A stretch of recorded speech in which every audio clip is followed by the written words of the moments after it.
जय श्री राम। आप सभी का जीवन मंगलमय हो। धर्म के कारण ही जीवन है। कोई जाने माने, स्वीकार करे या ना करे। सूर्य के द्वारा, ग्रह नक्षत्रों के द्वारा, अंतरिक्ष के द्वारा, ब्रह्मांड के द्वारा, ब्रह्म के द्वारा, प्रकृति, पृथ्वी, माता पिता के द्वारा, लोगों के सहयोग के द्वारा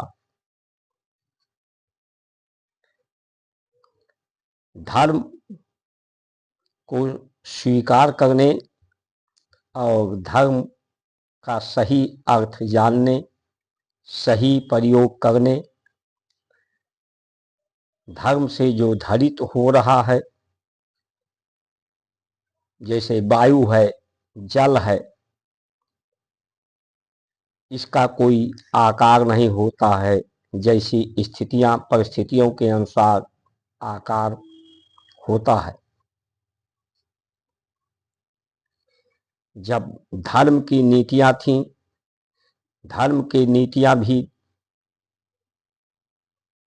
जो 10 दिशाओं में धर्म प्रवाहित हो रहा है, प्रकृति, वायु, आकाश, प्रकाश तत्व प्रवाहित हो रहा है, धरती का तत्व, जल तत्व प्रवाहित हो रहा है।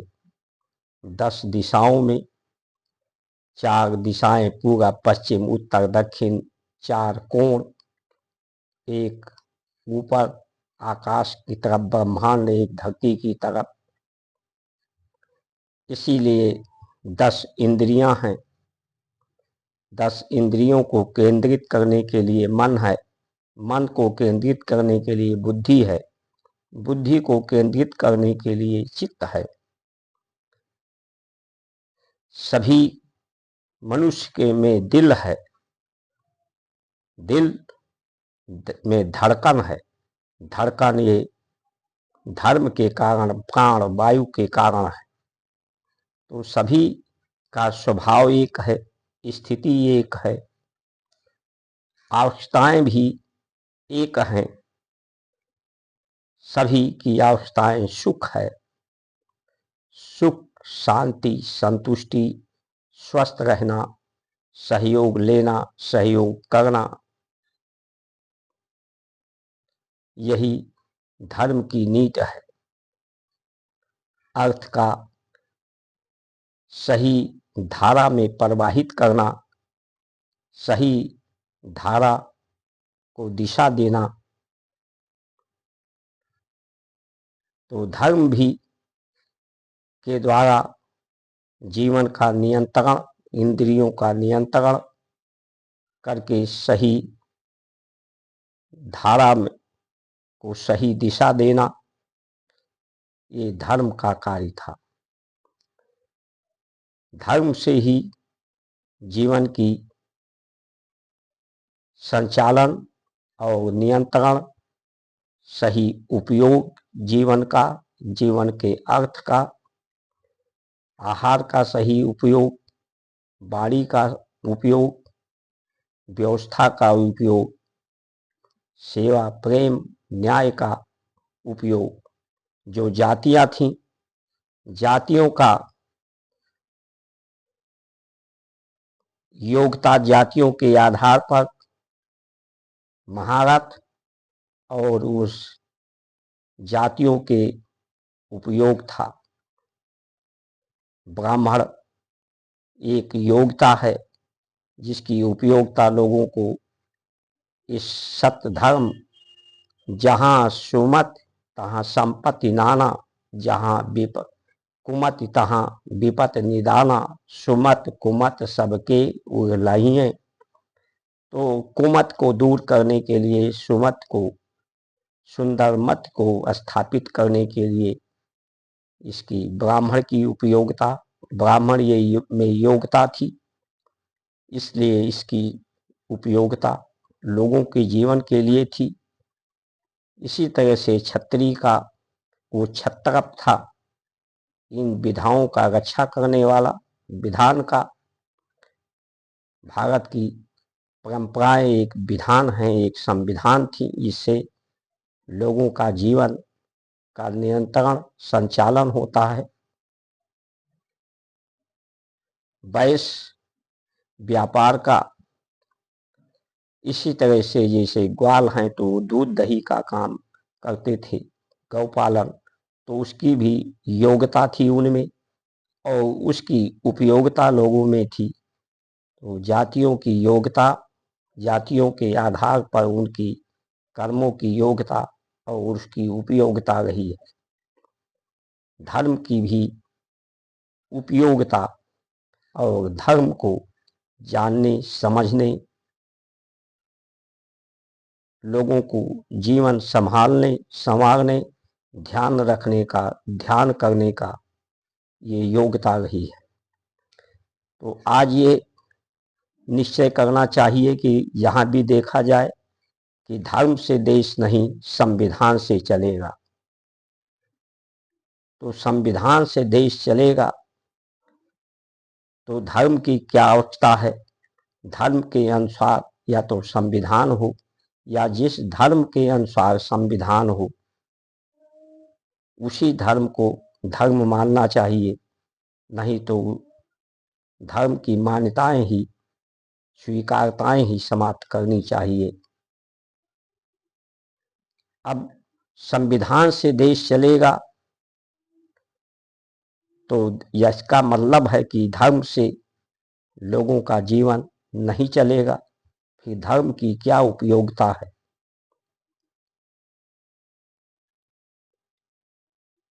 धर्म के लिए नीति हो, राजनीति हो। आज डिबेट में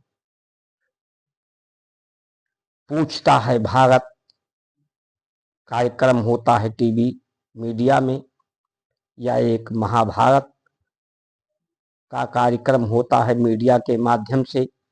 उसमें कुछ मुल्ला मौलवी को बुलाया जाता है, राजनीति के लोगों को बुलाया जाता है, उनसे प्रश्न पूछा जाता है समस्याओं के बारे में। तो समस्याओं के लिए जो संविधान का पालन करने वाले हैं, संविधान बनाने वाले हैं, न्यायपालिका, कार्यपालिका, विधायिका, उससे प्रश्न पूछने चाहिए, उससे समस्या का समाधान निकालना चाहिए। तो इन लोगों से क्यों पूछा जाता है? इनके अनुसार, मुल्ला मौलवी पंडित के अनुसार तो देश नहीं चल रहा है, देश संविधान से चल रहा है। तो संविधान के जिम्मेदार लोगों से पूछता है भारत का कार्यक्रम होना चाहिए। लेकिन ऐसा इसलिए हो रहा है कि लोगों में जो जिम्मेदार हैं उनसे समस्याओं का समाधान पूछने की हिम्मत नहीं है। सिर्फ लोगों को लड़ाने की कार्य कर चल रहा है और अपनी टीआरपी, विज्ञापन, इस विरोध को बढ़ाने का कार्य हो रहा है और विरोध के बढ़ाने करके लोगों तक पहुंच बनाई जा रही है मीडिया के द्वारा, विज्ञापन के द्वारा धन कमाने के लिए। उसी तरह से विधायिका, विधानसभा में, लोकसभा में जो पक्ष है, विपक्ष है, उसका समस्याओं के बारे में प्रश्न पूछना चाहिए जिम्मेदार सरकार से। उसका समाधान के लिए उसका जिम्मेदारी तय होनी चाहिए, जवाबदेही तय होनी चाहिए। तो ऐसा भी नहीं हो रहा है। सिर्फ सत्ता पर कौन पार्टी काबिज होगी, सिर्फ यहीं तक की ही चर्चा सीमित होती है। जवाबदेही और समाधान से बचने का ही कार्यक्रम चलाया जाता है। जनता भी धन कमाने के लिए ही पूरा समय लगाती है, लेकिन उस धन का सही प्रयोग सुख के लिए, शांति के लिए, समृद्धि के लिए, सामाजिक एकता के लिए, सरोकार के लिए, सहयोगार्थ के लिए, लोगों के जीवन को संभालने के लिए, संवारने के लिए नहीं होता है। तो आज भारत की स्थिति, वर्तमान की स्थिति अंधकार में डूबती जा रही है। जो वर्तमान की स्थिति होती है वही भविष्य की भी परिस्थिति बनती है। इसलिए तमाम बुद्धिजीवियों, प्रबुद्ध लोगों की जिम्मेदारी होती है कि इस व्यवस्था में सुधार किया जाए, कि देश को निश्चय करे कि धर्म की कोई आवश्यकता, कोई भूमिका आज के समय में है या नहीं है। धर्म के अनुसार लोगों का जीवन चलेगा और धर्म और संविधान में के भेद को समाप्त करने की जरूरत है। जय जय श्री राम।